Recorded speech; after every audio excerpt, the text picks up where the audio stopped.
Tuning up our lives. In the town of Cremona in northern Italy, the famed Antonio Stradivari, the 17th century luthier, was the maker of violins and cellos.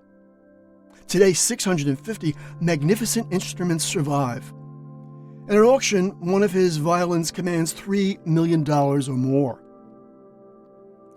Entered Leonardo Tedeschi, a former DJ and a man with a mission.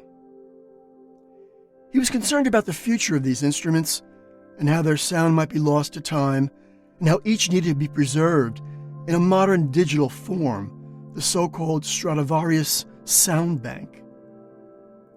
His idea was to record the very best Stradivari and to preserve the sound digitally, but not for a particular composition.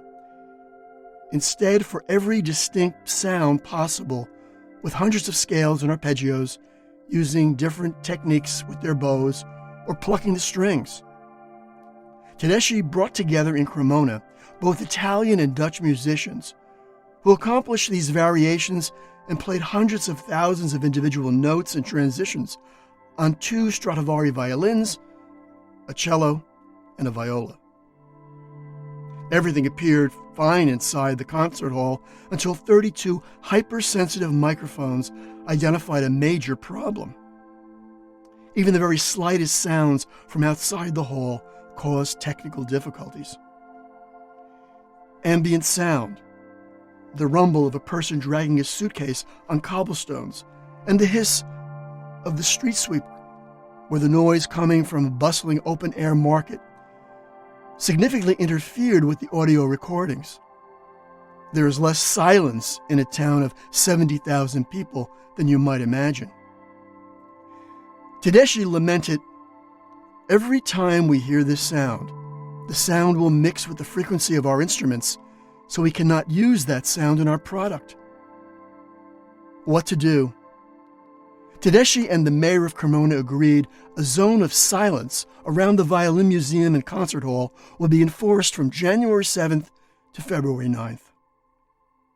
So for 8 hours a day, 6 days of the week, in 5 weeks, the people of Cremona stood silent. In the words of the mayor, "We are the only city in the world that preserves both the instruments and their voices." One journalist remarked, "It is a level of devotion Antonio Stradivari would likely have appreciated.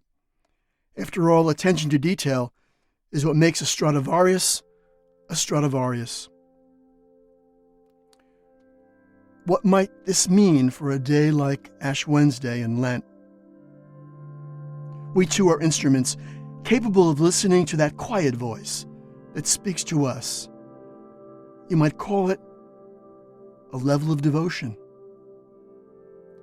So too, the best way to approach this season of Lent is to tune up our spiritual instrument and to listen more deeply and practice day by day these 40 days.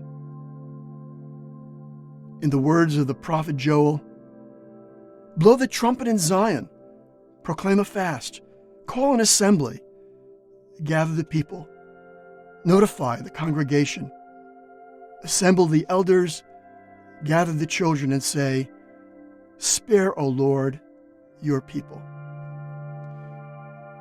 For Sunday to Sunday Witness in Monterey, California, I'm Father Mike Russo.